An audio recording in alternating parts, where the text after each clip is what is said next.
नमस्कार। आज सुनेंगे प्रसिद्ध अमेरिकन लेखक ओ हेनरी की कहानी हिंदी में। कहानी का नाम है आखिरी पत्ता। वॉशिंगटन चौक के पश्चिम की ओर एक छोटा सा मोहल्ला है जिसमें टेढ़ी मेढ़ी गलियों के जाल में कई बस्तियां बसी हुई हैं। ये बस्तियां बिना किसी तरतीब के बिखरी हुई हैं। कहीं कहीं सड़क अपना ही रास्ता 2-3 बार काट जाती हैं। इस सड़क के संबंध में एक कलाकार के मन में अमूल्य संभावना पैदा हुई कि कागज, रंग और कैनवास का यदि कोई व्यापारी यदि तकादा करने यहाँ आए तो रास्ते में उसकी अपने आप से मुठभेड़ हो जाएगी और उसे एक पैसा भी वसूल किए बिना वापस लौटना पड़ेगा। इस टूटे फूटे विचित्र ग्रीनविच ग्राम नामक मोहल्ले में दुनिया भर के कलाकार आकर एकत्रित होने लगे। वे सब के सब उत्तर दिशा में खिड़कियां, 18वीं सदी के मेहराबें, छत के कमरे और सस्ते किरायों की तलाश में थे। बस छठी सड़क से कुछ कांसे के लोटे और टीन की तश्तरियां खरीद लाए और गृहस्थी बसा ली। एक नीचे से मकान के तीसरे मंजिले पर सू जॉर्ज जॉन्सी का स्टूडियो था। जॉन्सी जोना का अपभ्रंश था। एक मेन से आई थी और दूसरी कैलिफोर्निया से। दोनों की मुलाकात 8वीं सड़क के एक अत्यंत सस्ते होटल में हुई थी। दोनों की कला रुचि और खाने पीने की पसंद में इतनी समानता थी कि दोनों के मिले जुले स्टूडियो का जन्म हो गया। यह बात मई के महीने की थी।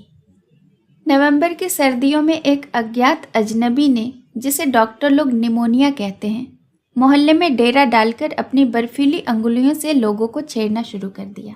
पूर्वी इलाके में तो इस सत्यानाशी ने 20 लोगों की बलि लेकर तहलका मचा दिया, परंतु पश्चिम की तंग गलियों वाले जाल में उसकी चाल कुछ धीमी पड़ गई। मिस्टर निमोनिया स्त्रियों के साथ भी कोई रियायत नहीं करते।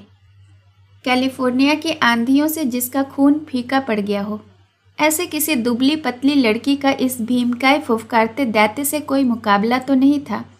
फिर भी उसने जॉन्सी पर हमला बोल दिया।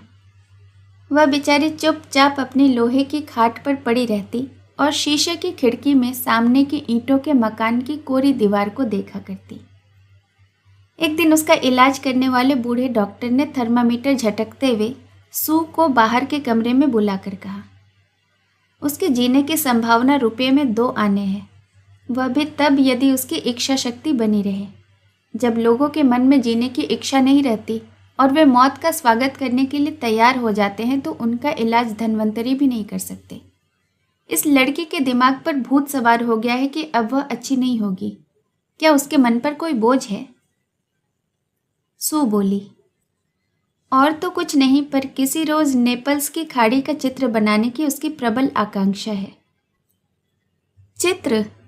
हाँ, मैं पूछ रहा था कि उसके जीवन में ऐसा कोई आकर्षण है जिससे उसमें जीने की इच्छा तीव्र हो, जैसे कोई नौजवान।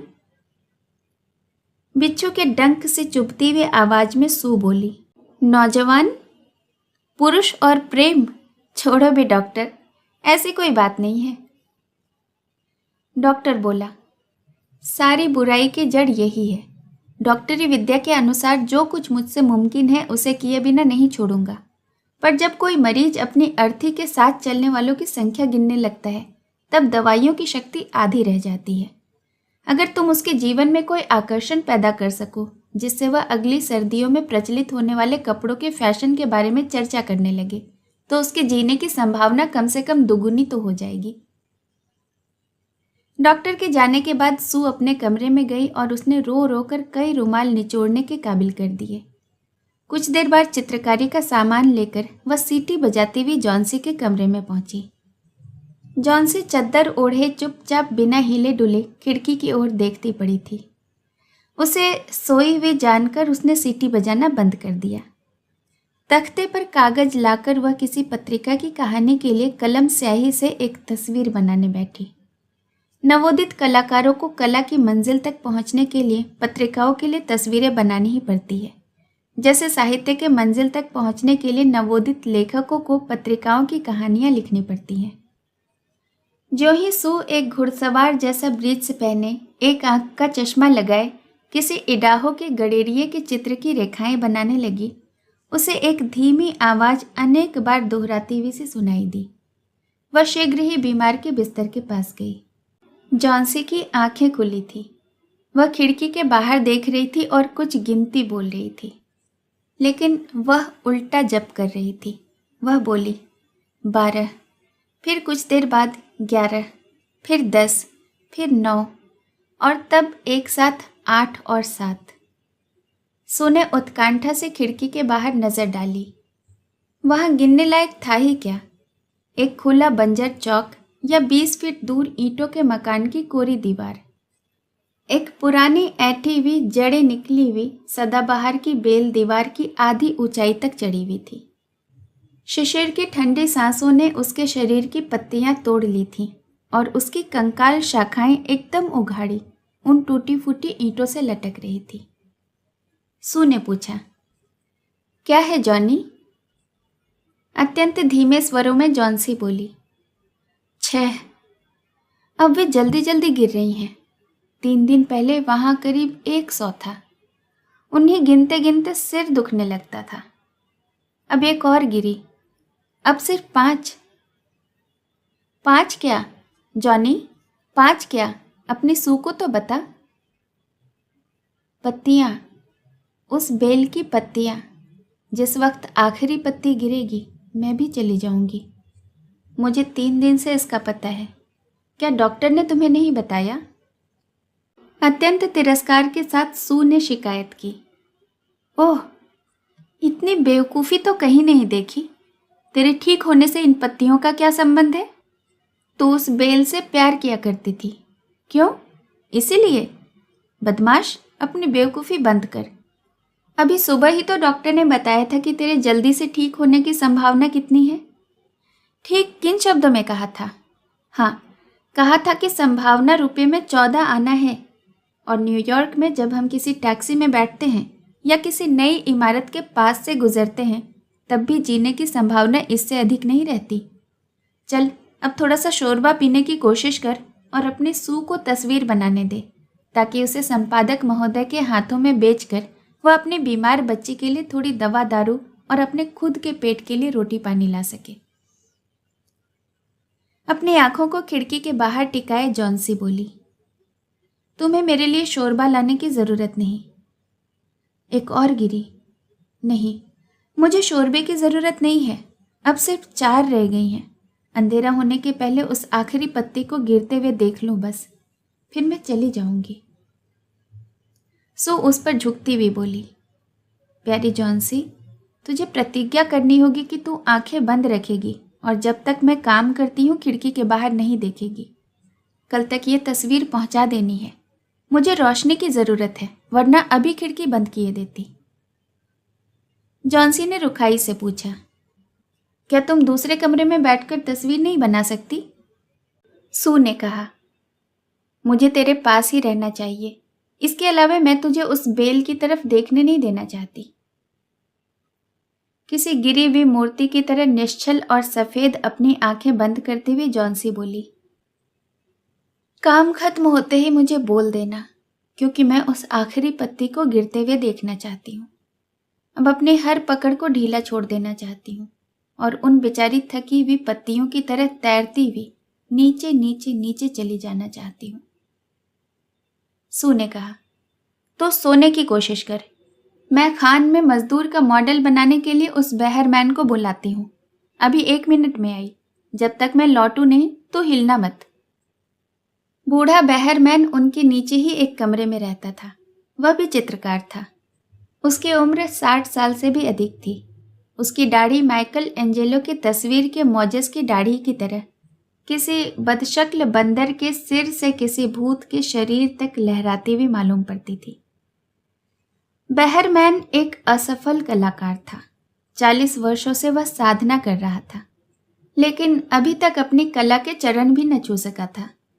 वह हर तस्वीर को बनाते समय यही सोचता कि यह उसकी उत्कृष्ट क्रांति होगी, पर कभी भी वैसी बना नहीं पाता। इधर कई वर्षों से उसने व्यावसायिक या विज्ञापन चित्र बनाने के सिवाय यह धंधा ही छोड़ दिया था। उन नवयुवक कलाकारों के लिए मॉडल बनकर जो किसी पेशेवर मॉडल की फीस नहीं चुका सकते थे, वह आजकल अपना पेट भरता था। वह ज़रूरत से ज़्यादा शराब पी लेता और अपनी उस उत्कृष्ट क्रांति के विषय में बकवास करता जिसके उसने सपने संजोए थे। वैसे वह बड़ा खूंखार बूढ़ा था जो नम्र आदमियों की जोरदार मजाक उड़ाता और अपने को इन दोनों जवान कलाकारों का पहरेदार कुत्ता समझा करता था।